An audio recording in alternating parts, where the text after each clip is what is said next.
지금부터 향후 50년 동안 지구상에서 가장 중요한 금속 중 하나의 운명을 결정지을 전쟁이 벌어지고 있습니다. 이 전쟁은 미사일로 싸우는 것이 아닙니다. 제재 조치로 싸우는 것도 아닙니다. 여러분 대부분은 들어본 적도 없을 공급망, 재련소, 그리고 장기 인수 계약을 무기로 싸우고 있습니다. 그리고 이 모든 일은 지금 이 순간 실시간으로 일어나고 있습니다. 은 가격이 82달러에 머물러 있는 동안 대부분의 투자자들은 지난번 64달러까지의 폭락이 상승장의 끝이었는지를 두고 논쟁하고 있지만 그건 틀렸습니다. 그 폭락은 쇼에 불과했습니다. 진짜 이야기는 제가 지금부터 보여드릴 내용입니다. 실물 은이 실제로 어디로 흘러가고 있는지, 누가 그것을 사들이고 있는지, 누가 접근 권한을 잃고 있는지, 그리고 왜 두 초강대국이 지금 이 금속을 확보하기 위해 경쟁하고 있는지를 파헤치기 시작했을 때 제가 발견한 사실은 이 금속에 대한 저의 생각을 완전히 바꿔놓았습니다. 그리고 이 영상이 끝날 때쯤이면 여러분의 생각 또한 바뀌게 될 것이라 확신합니다. 재테크 365 채널에 오신 것을 환영합니다. 처음 오신 분들은 구독 버튼을 눌러주세요. 저는 주류 금융 미디어가 절대 다루지 않는 진실을 다룹니다. 또한 댓글로 여러분이 어디서 이 영상을 보고 계신지 알려주세요. 우리 커뮤니티에 얼마나 많은 분들이 수면 아래에서 실제로 무슨 일이 벌어지고 있는지 꿰뚫어 보고 계신지 알고 싶습니다. 이 시리즈를 계속 지켜봐 오셨다면 여러분은 이미 은 가격을 실제로 움직이는 요인에 대해 상위 1% 투자자들보다 더 많이 알고 계신 겁니다. 오늘 처음 오셨다면 환영합니다. 여러분은 이제 이 금속을 바라보는 시각을 영원히 바꿔놓을 무언가를 보게 될 것입니다. 아무도 묻지 않는 질문 하나로 시작해 보겠습니다. 은은 거래소에 도달하기 전에 어디서 오는 걸까요? 여러분의 화면에 숫자로 찍히기 전에, 코맥스가 재고로 보고하기 전에, 런던 금고에 기록되기 전에 말입니다. 실물 금속의 기원은 어디일까요?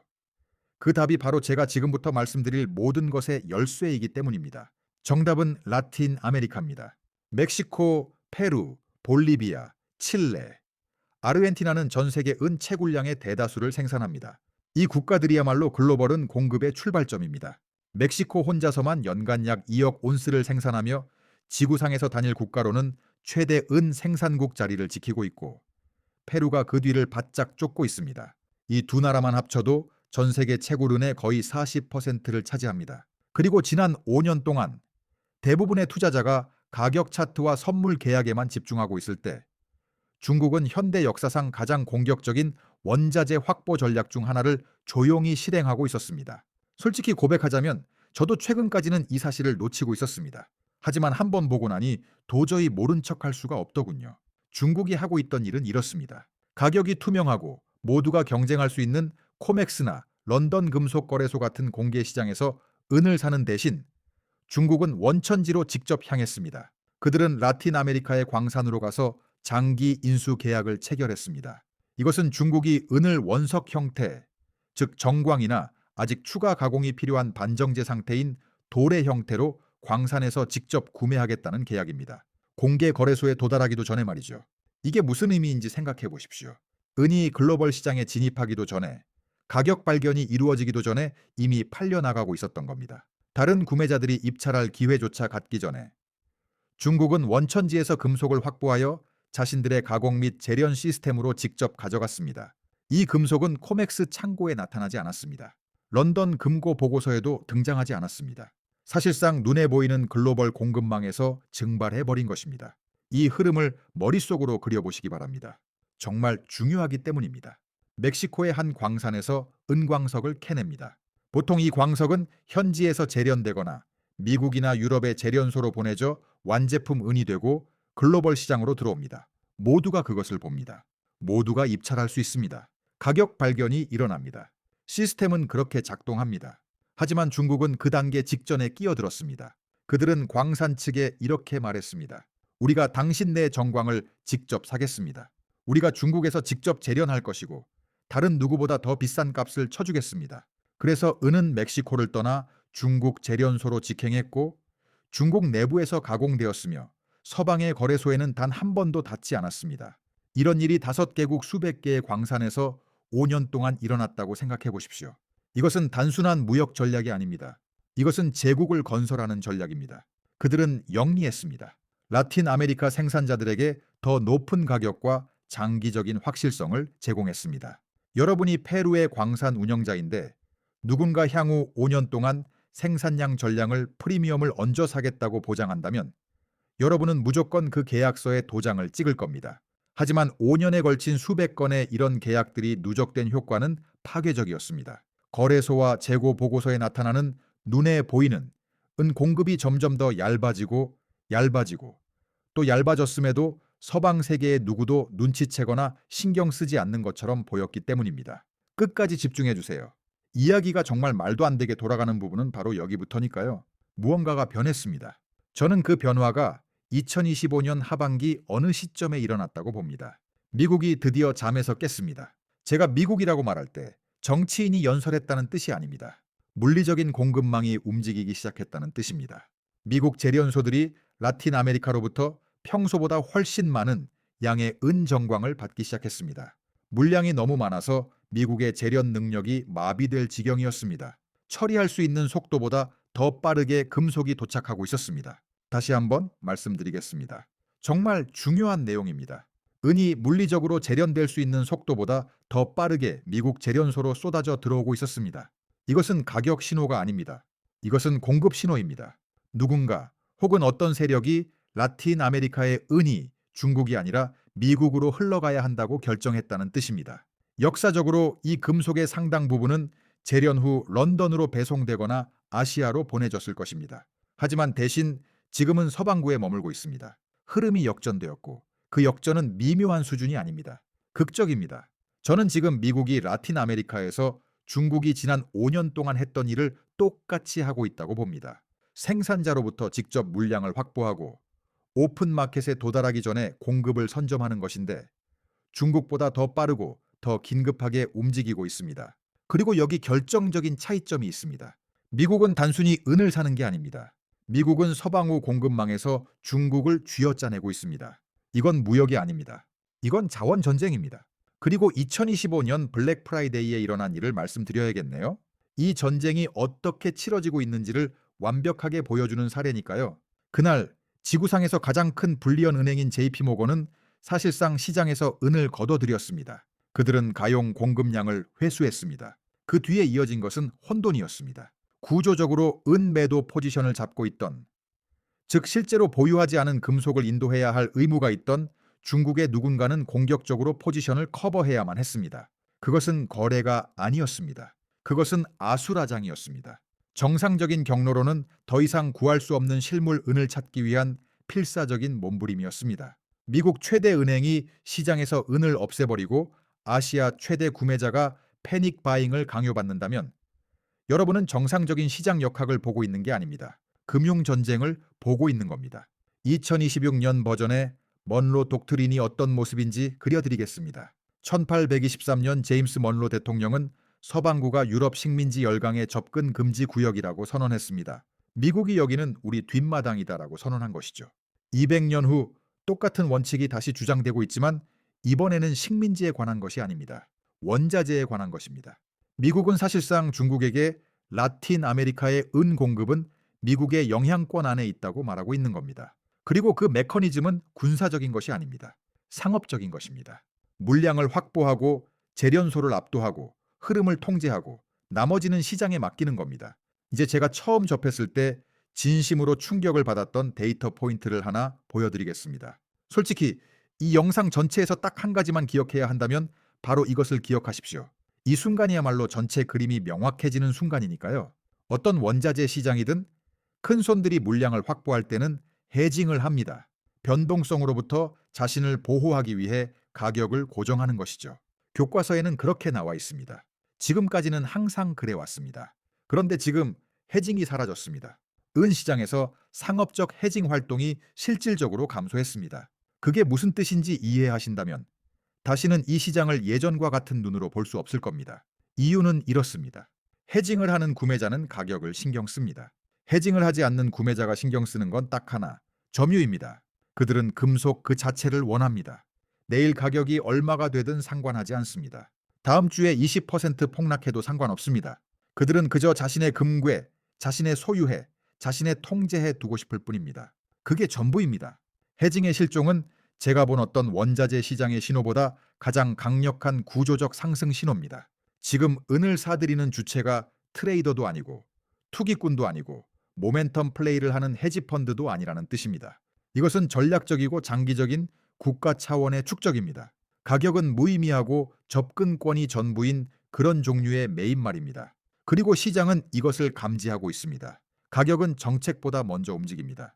다시 한번 말하겠습니다. 이 영상에서 가장 중요한 말 중 하나니까요. 가격은 정책보다 먼저 움직입니다. 시장은 행정명령이나 관세 발표, 기자회견을 기다려주지 않습니다. 시장은 실물 흐름을 보고 있습니다. 해징 데이터를 보고 있습니다. 재고 보고서를 보고 있습니다. 그리고 은에 대한 접근이 현대 역사상 그 어느 때보다 더 제한되고 더 치열하게 경쟁하며 지정학적으로 더 민감해질 미래를 가격에 반영하고 있습니다. 자, 여기서 중국의 절박함이 드러납니다. 이제 커피잔을 내려놓고 정말 집중해 주셔야 합니다. 라틴 아메리카 원자재 은에 대한 접근이 막히자 그들의 행동이 변했기 때문입니다. 중국 구매자들이 라틴 아메리카의 생산자와 재련소에 접근해 완제품 은을 사겠다고 제안했다는 보고가 나왔습니다. 정광도 아니고 도래도 아니고 배송 준비가 완료된 은을 현물 가격보다 온스당 8달러나 더 얹어서 사겠다고 말입니다. 현물가 대비 8달러 프리미엄입니다. 이게 무슨 뜻인지 아십니까? 은이 82달러일 때 실물 금속을 90달러에 사겠다는 겁니다. 이건 정상적인 구매 행동이 아닙니다. 이건 패닉 바잉입니다. 공급에 대한 접근 권한을 잃어가고 있어서 금속을 손에 넣기 위해서라면 얼마가 들든 상관없다는 구매자의 행동입니다. 중국의 입장에서 생각해 보세요. 지난 5년 동안 그들은 상류 부문을 장악했습니다. 원천지에서 원자재를 사서 직접 가공했습니다. 그 파이프라인이 지금 끊어지고 있는 겁니다. 원자재에 대한 접근 권한을 잃으면 어떻게 하겠습니까? 완제품을 쫓아가야 하고 그것을 얻기 위해 막대한 웃돈을 지불해야 합니다. 바로 그 일이 벌어지고 있는 겁니다. 중국은 자신들의 공급망이 쥐어짜이고 있다는 사실을 이해하지 못하면 도저히 말이 안 되는 가격에 완제품 은을 입찰하고 있습니다. 그리고 동시에 중국은 2026년 1월 1일부터 은 수출을 제한하겠다고 발표했습니다. 제 채널의 첫 번째 영상에서 이 내용을 다뤘지만 이제야 전체 그림이 이해가 됩니다. 중국은 시장을 조작하려고 수출을 제한하는 게 아닙니다. 그들은 공급 전쟁에서 지고 있기 때문에 남은 것이라도 지키기 위해 수출을 제한하는 겁니다. 수출 통제는 공격적인 움직임이 아닙니다. 방어적인 움직임입니다. 지고 있을 때 두는 수입니다. 이제 이것을 대부분의 사람들이 관세에 대해 완전히 오해하고 있는 부분과 연결해 보겠습니다. 미국에는 무역확장법 232조라는 법이 있는데 이는 정부가 국가 안보를 위협하는 수입품에 관세를 부과할 수 있게 해줍니다. 대부분의 사람들은 관세가 먼저 오고 나서 가격이 움직인다고 생각합니다. 하지만 그건 반대입니다. 실제로는 공급 축적이 먼저 일어나고 가격이 새로운 현실을 반영해 움직인 다음 국내 공급망이 충분하다고 판단된 후에야 비로소 우위를 확정짓기 위해 관세가 발표됩니다. 아직 필요한 물건에는 관세를 매기지 않습니다. 이미 통제하고 있는 물건에 관세를 매기는 겁니다. 그래서 공식 발표 없이도 은 가격이 급등할 수 있는 겁니다. 시장은 정책을 앞서가고 있습니다. 시장은 미국이 서방 우원 공급을 통제하고 이미 실물 흐름이 보여주는 것을 공식화하기 위해 관세를 사용하는 미래를 가격에 반영하고 있는 중입니다. JP모건과 골드만삭스 모두 금속 시장에서 무역확장법 232조가 시행될 리스크를 공개적으로 경고했습니다. 이들은 음모론자가 아닙니다. 지구상에서 가장 큰 투자은행들이 고객들에게 금속 흐름이 본국으로 회귀하고 관세가 가격 구조의 일부가 되는 세상을 대비하라고 말하고 있는 겁니다. JP모건이 무언가 오고 있다고 말하면 귀를 기울이는 게 좋습니다. 그리고 대부분의 사람들이 완전히 놓치고 있는 층위가 하나 더 있습니다. 솔직히 이 부분이 저를 밤잠 설치게 만듭니다. 이것이야말로 이 이야기를 단순한 미국 대 중국의 대결이 아니라 진정한 글로벌 스토리로 만드는 층위입니다. 은은 탈달러화되는 세상의 담보물이 되고 있습니다. 쉬운 우리말로 설명해 드리겠습니다. 지금 당장 글로벌 금융 시스템은 미국 달러에 대한 신뢰로 돌아가고 있지만 그 신뢰는 무너지고 있습니다. 브릭스 국가들은 대체 결제 시스템을 구축하고 있습니다. 중앙은행들은 미 국채를 던지고 금을 기록적인 속도로 사들이고 있습니다. 닫힌 문 뒤에서 모두가 묻고 있는 질문은 간단합니다. 달러가 지배력을 잃으면 무엇이 새로운 시스템을 뒷받침할까? 금이 당연한 답입니다. 하지만 문제가 있습니다. 돌아다닐 수 있는 묶여있지 않은 금이 충분하지 않습니다. 모든 중앙은행이 금을 원합니다. 모든 국부펀드가 금을 쟁여두고 있습니다. 그럼 줄 서 있는 다음 자산은 무엇일까요? 유형 자산이면서 보편적으로 받아들여지고 분할 가능하며 이미 지구상의 모든 산업 공급망에 깊숙이 박혀 있는 것은 무엇일까요? 바로 은입니다. 가게에서 쓰는 돈으로서가 아니라 대차대조표에 앉아 실제 의무를 뒷받침하는 담보로서 말입니다. 집을 살 때 내는 계약금이라고 생각해 보세요. 그걸 쓰지는 않죠. 하지만 그게 없으면 거래는 성사되지 않습니다. 은이 바로 새로운 금융 아키텍처에서 그런 존재가 되어가고 있습니다. 그리고 저는 중국이 은을 정확히 그렇게 보고 있다고 믿습니다. 개인 투자용이 아니라 전략적 대차대조표 자산으로요. 그리고 그것은 은 시장에 이전에는 존재하지 않았던 유형의 수요를 창출합니다. 이것이 가격에 왜 중요한지, 정말로 중요한지 말씀드리겠습니다. 은이 그저 산업용 금속이자 투자자들을 위한 귀금속이었을 때 구매층은 제한적이었습니다. 산업 사용자, 보석상, 개인 투자자, 어쩌면 몇몇 헤지펀드 정도였죠. 그것은 정해진 공급량에 대한 정해진 수요풀이었습니다. 하지만 이제 국가는 물론 주권적 구매자들을 추가해 보세요. 중앙은행급 기관들을 추가하세요. 담보가 필요한 대체 금융 인프라를 구축하는 브릭스 국가들을 추가하세요. 은을 핵심 광물로 취급하는 미국 정부를 추가하세요. 수출 통제를 시행하는 중국 정부를 추가하세요. 구매층이 지구상에서 가장 강력한 금융 주체들을 포함하도록 확장되었습니다. 그런데 공급은 전혀 늘어나지 않았습니다. 사실 줄어들고 있습니다. 5년 연속 공급 부족, 금고는 비어가고 있습니다. 새로운 광산 공급이 시장에 나오는 데는 7년에서 10년이 걸립니다. 오늘 당장 시작한다고 해도 말이죠. 구매자는 더 많아지고 공급은 그대로고 재고는 줄어듭니다. 이건 복잡한 수학이 아닙니다. 하지만 대부분의 사람들이 아직 계산해보지 않은 수학입니다. 왜냐하면 여전히 은을 지정학적 자산이 아닌 소매 트레이딩 대상으로만 생각하고 있기 때문입니다. 이제 이 모든 것을 하나로 묶어보겠습니다. 여러분이 전체 그림을 보셨으면 하니까요. 아직도 보고 계신다면 여러분은 이제 지구상의 투자자 99%보다 앞서 나갈 수 있는 무언가를 이해하게 될 겁니다. 저는 여러분이 왜 은이 82달러에서도 비싼 게 아닌지 이해하시길 바랍니다. 고평가된 게 아닙니다. 거품이 아닙니다. 이건 개인들의 투기나 유튜브의 과장 광고와는 아무런 관련이 없는 힘에 의해 주도되는 구조적 가격 재설정의 초기 단계입니다. 역사의 바로 이 순간에 무엇이 동시에 수렴하고 있는지 생각해 보십시오. 미국은 중국으로부터 라틴 아메리카 은 공급을 뺏어오고 있습니다. 미국 재련소들은 들어오는 금속이 너무 많아 처리 속도를 따라가지 못하고 있습니다. 구매자들이 가격 방어를 원치 않고 금속 그 자체를 원하기 때문에 해징이 사라졌습니다. 중국은 너무 절박해서 82달러짜리 은에 90달러를 부르고 있습니다. 중국은 자신들이 지고 있다는 걸 알기에 수출을 막고 있습니다. JP모건과 골드만삭스는 무역확장법 232조 관세를 하룻밤 사이에 글로벌 금속 흐름을 재편할 실제 시나리오로 모델링하고 있습니다. 브릭스 국가들은 유형의 담보가 필요한 새로운 금융 시스템을 구축하고 있으며 금 다음 차례는 은입니다. 중앙은행들은 기록적인 속도로 금을 사들이고 있고 가용한 비담보금이 줄어들면서 담보 수요가 은으로 밀려 내려오고 있습니다. 뉴욕과 상하이의 금고는 동시에 바닥을 드러내고 있습니다. 런던의 리스 금리는 4.5%에 달합니다. 시장은 극심한 백워데이션 선물 가격이 현물보다 낮은 현상 상태이며 최소 7년에서 10년 동안 새로운 광산 공급이 없을 예정인 가운데 공급 부족은 5년 연속 지속되고 있습니다. 이 모든 것이 동시에 일어나고 있습니다. 이건 하나의 상승 신호가 아닙니다. 두 개도 아닙니다. 실물 시장, 지정학적 풍경, 금융 시스템의 모든 신호가 동시에 한 방향을 가리키고 있는 것입니다. 제 경력을 통틀어 다닐 자산에 이렇게 많은 힘이 집중되는 것을 본 적이 없습니다. 그리고 저는 시장이 이것을 가격에 반영하기 시작조차 하지 않았다고 생각합니다. 리스크에 대해서도 솔직하게 말씀드리고 싶습니다. 저는 반대 측면 없이는 결코 한쪽만 제시하지 않으니까요. 저는 은을 보유하고 있습니다. 저도 이 판에 돈을 걸었고 아직 명확히 보이지 않는 것들이 있습니다. 미국은 정확히 어떻게 라틴 아메리카 공급을 확보하고 있는가? 이것은 정부 주도인가?